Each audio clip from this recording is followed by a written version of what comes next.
नमस्कार, मैं हृदय शंकर। न्यूज़ बाइस्कोप में आप सबों का स्वागत है। झारखंड में कांग्रेस के संगठन में बड़ा फेरबदल हुआ है और प्रभारी जीए मीर को बदल दिया गया है। उनकी जगह अब के राजू यहां के प्रभारी होंगे। आपको बता दें कि के राजू 1981 बैच के आईएएस अधिकारी हैं और कांग्रेस में उनकी भूमिका राहुल गांधी के खास लोगों में से माने जाते हैं। लेकिन ऐसे वक्त में जब 10 दिनों पहले ही कांग्रेस के तमाम मंत्रियों विधायकों को आला कमान ने बुलाया था, उन्हें जरूरी निर्देश दिए गए थे और उसके बाद प्रभारी का बदल दिया जाना, कई सवाल यहां खड़े होते हैं। हमारे साथ मदन है।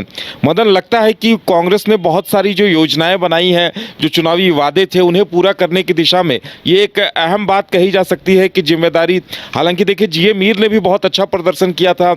उनके नेतृत्व में लोकसभा के चुनाव हुए, विधानसभा के चुनाव हुए, कांग्रेस ने प्रदर्शन अच्छा किया। इसके बावजूद के राजू को लाया जाना बहुत कुछ कहता है। देखिए, ये ज़रूर है कि गुलाम अहमद मीर जी के कार्यकाल में झारखंड में कांग्रेस जो है वो आगे बढ़ा है।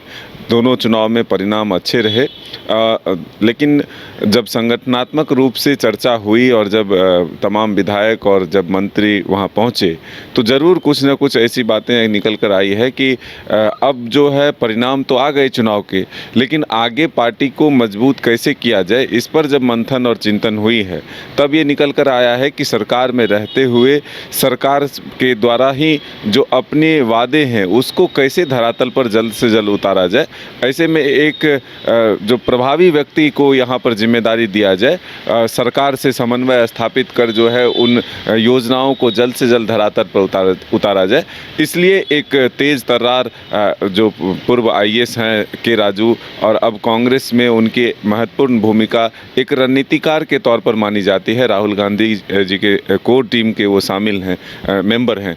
तो ऐसे में अब एक नई जिम्मेदारी झारखंड की उनको दिया गया है और देखना भी यही दिलचस्प होगा कि जिस जिम्मेदारी को निभाने के लिए के राजू को यहाँ पर प्रभार के तौर पर दिया गया है, प्रभारी के तौर पर जो अब उनकी नियुक्ति हुई है, वो सरकार से उन वादों को किस तरह से पूरा करवाती है जल्द से जल्द।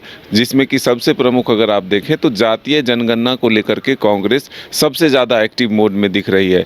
आप देखे हैं कि गुलाम अहमद मीर और प्रदेश अध्यक्ष और प्रदीप यादव कुछ दिनों पहले जब दिल्ली में बैठक होने वाली थी, उससे पहले ही मुख्यमंत्री से मिलकर इसको लेकर के इसी वित्तीय वर्ष में एक तरह से फंड जो है आवंटित किए जाने को लेकर के आग्रह किया था कि मुख्यमंत्री जी इस बजट सत्र में ही उसका प्रावधान किया जाए ताकि कार्मिक विभाग जो है इसको लेकर के काम को आगे बढ़ा सके। हालांकि इसके बाद दिल्ली में भी फिर मंथन हुई। कई ऐसे वादे हैं जो 450 रुपये गैस सिलेंडर भी दिए जाने की बात है। तो इन वादों को कैसे जल्द से जल्द पूरा किया जाए, इसको प्राथमिकता में रखते हुए समन्वय स्थापित करते हुए के राजू को यहाँ पर काम करना होगा। लेकिन पिछली बार की तुलना में अगर आप देखें तो कांग्रेस को ज़रूर चिंता बढ़ी थी, कांग्रेस की टेंशन बढ़ी थी कि आखिर जो चुनावी वादे बड़े थे कांग्रेस के, वो आखिरी वक्त में प्रेशर के साथ जो है उसे पूरा कराना पड़ा था। जिसमें कि 2 लाख रुपए तक की कृषि ऋण माफ़ी के जो सबसे बड़े वादे थे कांग्रेस के, वो आखिरी वक्त में पूरे हुए। लगभग 4 साल बीत जाने के बाद जो है यह वादे पूरे हुए। तो कांग्रेस इस बार उस तरह का टेंशन नहीं लेना चाहता है, क्योंकि जनाधार पार्टी का तभी बढ़ेगा जो रुझान थे, जिस तरह के चीज़ें सामने आ रहे थे, उसमें ये लग रहा था कि कांग्रेस की सीटें जो है वो कम हो सकती है। तो अब अपने मंत्रियों के परफॉर्मेंस के साथ साथ पार्टी के नेताओं के विचारों को भी आगे बढ़ाने के लिए, पार्टी को और मजबूत करने के लिए, लगातार काम करने के लिए के राजू के ऊपर ये जिम्मेदारी दी मदन, और इसे सृजन का वर्ष कांग्रेस पार्टी कह रही है। दिल्ली में नीति बदली है, अब बिहार में कांग्रेस काफ़ी महत्वाकांक्षाओं के साथ चुनाव मैदान में उतार रही है, वहां भी प्रभारी बदले गए हैं। और झारखंड में जैसा आप बता रहे हैं कि जो मंत्री विधायक को टास्क दिए गए थे उसे शायद अब पूरा कराने की जिम्मेदारी के राजू को दी जाएगी। बिल्कुल, हमने कहा ना कि मंत्रियों को जो जिम्मेदारी दी गई है उसे भी देखना, और प्लस जो कांग्रेस के कार्यकर्ता और नेता जो है लगातार ये जो आरोप लगाते रहते थे अपने मंत्री अधिकारियों पर कि उनकी उपेक्षा होती है, उनकी बातें नहीं सुनी जाती है, पार्टी के जनाधार को बढ़ाने के लिए जो योजना योजनाएं या फिर जो काम होने चाहिए वो नहीं होते हैं, तो ये एक मॉनिटरिंग जो है करना दिलचस्प होगा, एक बड़ी जिम्मेदारी होगी। क्योंकि लगातार आप पिछले कार्यकाल को अगर देखें 5 साल में, तो 2 साल के बाद ये आवाज़ें उठने लगी थी कि कांग्रेस के विधायक ही नाराज़ हैं।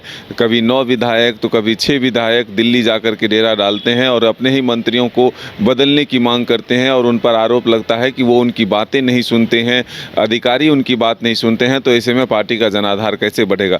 तो ये समन्वय बना करके पार्टी के साथ साथ, जनाधार के साथ साथ सरकार के बीच समन्वय स्थापित कर अपने चुनावी वादों को कैसे पूरा कराया जाए, ये एक बड़ी जिम्मेदारी अब के राजू के कंधों पर है। चलिए, तो देखने वाली बात ये होगी कि आला कमान की जो इच्छा है उस पर के राजू कितना खरे उतरते हैं। ऐसे आपको बता दें कि के राजू की भूमिका जब 2004 से 2013 तक यूपीए की सरकार थी तो केंद्र सरकार में भी उनकी भूमिका अहम रही थी। आरटीआई बिल, खाद्य सुरक्षा बिल, मनरेगा जैसे बिल के ड्राफ्ट इन्होंने तैयार किए थे, और अब झारखंड में वो क्या करिश्मा दिखाएंगे ये देखने वाली बात होगी। फिलहाल इतना ही, हमें दीजिए इजाजत और आप देखते रहिए न्यूज़ बाय स्कूप। नमस्कार। विश्व स्तरीय मेडिकल सुविधाओं से युक्त रांची का देवनिका हॉस्पिटल, जहां है neonatal ICU, burn intensive care unit, modular operation theatre, 24/7 emergency trauma service, multi disciplinary ICUs, emergency care, MRI, CT scan, advance cath lab, fully automated path lab, echo, ultrasound, ultra modular patient beds और pharmacy.